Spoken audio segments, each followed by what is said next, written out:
Presentation this evening is really to explain the alternative to East West Rail's Option E that we've been developing over the last 2.5 years. And it has, I have to say, been quite a struggle dealing with East West Rail over the last 2.5 years. They are not a transparent organisation. There isn't very great clarity about anything until it appears that it's all too late. You know, we had a fight on our hands, and I think with that fight continues. So what we plan to do today is set out the logic for our solution to both the existing and the existing problems, to overlay that with some information from the Greater Cambridge local plan submissions, which you've already heard a bit about, talk about phasing of construction and interface with the Cam Metro, and then outline why we think that entering Cambridge from Cambridge North is infinitely preferable than entering from Cambridge South. And I should say at this point that Cambridge South Station is a given. We know it's going to happen. It's a very sensible idea, but it is not going to be designed or built as a destination. It's very unlikely you're going to be able, it's not going to be a transport hub. It's going to be people on trains getting off and getting back on at the end of the day. Finally, then, we are going to suggest a talking point, I suppose, strategy for cooperative action. So some of you may recognise me, Sebastian Kindersley, as your ex-county councillor, and it's very nice to see some well-known faces on the screen. I'm accompanied this evening by Brian Bell, who is an extremely distinguished civil engineer, fellow of the Institution of Civil Engineers, who's worked on an enormous amount of projects over the years, including Crossrail, Limehouse Link, and so on and so forth, and many projects across the world. Our other civil engineering expert, Barry Johnson, who is not here with us this evening, most recently was the chief engineer for Kears, and again has worked on King's Cross, Crossrail. So these are people who have significant knowledge and experience of engineering, which is something that I think more and more, obviously, East West Rail do not. So moving on, you've seen this map already, but this is effectively the shambles that was offered by East West Rail in 2018 for public consultation. In this map, you will be able to make out the balloons that East West Rail used to indicate where their areas of search effectively. Running from the bottom left of the slide to the top right, you will see firstly an orange line with a central bit which is dotted. That is the A428, and the dotted bit is the proposal to the current proposal to dual from Caxton Gibbet to Black Cat roundabout. And running along that orange line most of the way is a railway line in black, and that is the CamBedRailRoad's. And you can see that it runs from a station at Bedford Wixham's to St Neots Parkway, south of St Neots, across to a northern station at Cambourne, up to a new station at Northstowe, and then enters Cambridge terminus at Cambridge North. Of course, a station that already is built, open and existing. So we tried to do what we were instructed to do by the National Infrastructure Commission, which is to combine road and rail, hence our name. So zooming into the last map east of Croxton, you can see our route again in black. And by 2020, the announcement earlier this year of the Route E as proposed by East West Rail. We've then overlaid the current rail lines, and you will see there that there is a significant additional piece of rail infrastructure that we are putting forward, which is a chord across the Colden's Common. It's a very small part of Colden's Common, so don't panic. This will allow the quiet and efficient passage of freight to and from Felixstowe, as you've been hearing, and it will avoid a current sharp bend. It will get rid of the 20-mile-an-hour speed limit, and it will get rid of the intrusively noisy flange squeal, which I know you will all be Googling as soon as you get, or you are home. You're probably Googling it as we speak. So moving on, the National Infrastructure Commission recommended to government that the railway should meet the needs of the population along the route. So we based our route on the distribution as currently set out. So here on this slide, you can see in solid blue existing settlements with the areas of circles. They're proportional to the population at the last census. In dotted red, you can see further settlements which are already approved by South Cambridge District Council. In 2018, CamBedRailRoad proposed a route which benefits as many people as possible using the development pattern that already existed. So there you can see it coming into view, the large-scale developments already existing and the large-scale developments already planned. You can see the details of the CamBedRailRoad proposal with new stations at St Neots South, as I've mentioned, at Cambourne, at Northstowe. And here they are all together. So then the Greater Cambridge Local Plan, which is put forward by South Cambridge District Council and Cambridge City Council, was published for consultation and included all the developments submitted for consideration. So these are the orange or mustard blobs which we have added. So these are large-scale developments that have been put forward by the development industry for consideration for build out over the next local plan period, which is 15 years. Now, just because they've been put forward by the development industry does not by any means mean they will happen, but it certainly is a vote of confidence in our proposal by the development industry. You can see that they believe in the sense of the CamBedRailRoad route. You can see the benefits of providing to a local population and a local population to come are obvious from that.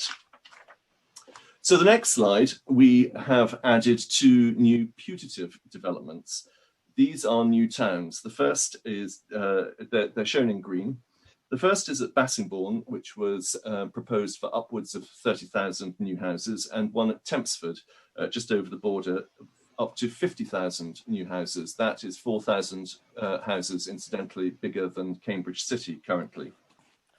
East West Rail, their route choices initially were predicated on the delivery of these two new towns.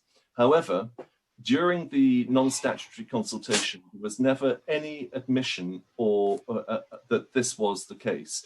Even when at public presentations and so on, I pressed the directors of East West Rail to say, is this your intention?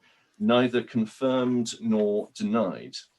But what they did make very clear was that East West Rail's dependence for funding is very much based around the increase in land value as a consequence of switching from agricultural use to housing use. So we move on then to the northern approach. Now, for speed, we have not detailed all of the 14 plus reasons why we think that we believe very strongly that not only should East West Rail be approaching from the north, not only could it be achieved, but actually it should be achieved. And some of the reasons are around things like capacity, speed of delivery, cost benefit to the widest population, and so on and so forth. And of course, it does also deliver a station at Northstowe, which is, as you know, a new town, which is already under construction. So those are all available for you to have a look on our website. And I would encourage you, if you haven't, to have a look. So moving on then, how it is sometimes asked, although not currently by the Mayor, does the CamBedRail route tie in with the Cam Autonomous Metro? And here you can see is a tube map representation for the Cambridge Autonomous Metro with East West Rail added. So those of you who are seeing this in colour, the dotted black line is the East West Rail proposal, and as you can see, it literally goes from Cambourne to Cambridge South with not a lot in between. The solid black line to the north goes from St Neots to Cambourne up to Northstowe and drops into Cambridge North, and that is the CamBed proposal. So what that could do is release almost £0.4 billion worth of Treasury money that's already earmarked for the Metro, but being withheld until all of the relative squabbling comes to an end. So we would be able to build the main twin track in heavy rail immediately from Cambridge North to Camborne, but if appropriate, only to be used for light rail. So that could become the first phase of of CAM. So you can see that on the top, Cambridge North to Northstowe to Camborne. Phase 2 would be then to add a station at Northstowe and then at St Neots South. Phase 3 would then see the line extended to Bedford to meet the East-West Rail line from Bletchley, and we are aware that Arup have just been commissioned to design that. So the stations would put light rail loops around the back of the stations, which allows fast trains to go through without stopping. Heavy and light rail can use the central tracks, and of course, this is the system that we see all across the country. So if we can move on just very quickly to the proposal that we would be very interested in assisting with, and this is a suggested strategy for parishes such as the Eversdens affected by Option E. From our perspective, Plan A would be to actively promote CamBedRailRoad's route for development by East West Rail. We've been at this for 2.5 years, managed to persuade them to at least accept half of our proposal. There's no reason to believe they can't be persuaded to accept the other half. And running concurrently with that, obviously, is the work that's being done with Cambridge Approaches, Plan B, which is determining what we call the least worst route for Option E. It's not a terribly convenient way of describing it, but it does say exactly what it is that you are trying to achieve through Cambridge's Approaches. So I hope that you can see at a glance, and this is our last slide, you I'm sure will all be thrilled to know. I hope that you can see at a glance the logic of running the A428 and CamBedRailRoad together, the logic of delivering substantial public transport improvements to an enormous current and potential population, and delivering a high quality multimodal corridor, which is going to actually enable many millions more journeys than the current proposals put forward by East West Rail. I'm going to finish by just adding 2 further comments. The first is that East West Rail have published today a link to their mapping.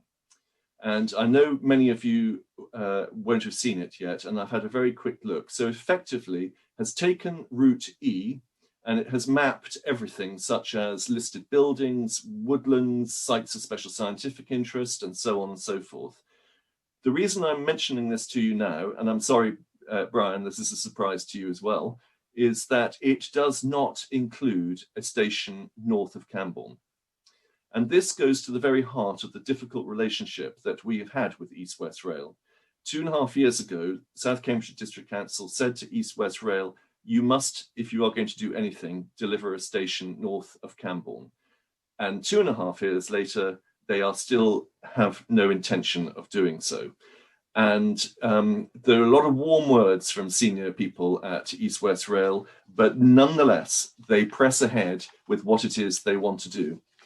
And I will then finish by saying, East West Rail, in the course of meetings that we've had with them, have made 2 startling comments. The first is they don't care where the line goes. And the second was, we don't care what people think. And I think that as residents of an affected parish, you need to be aware of the dangers that you face.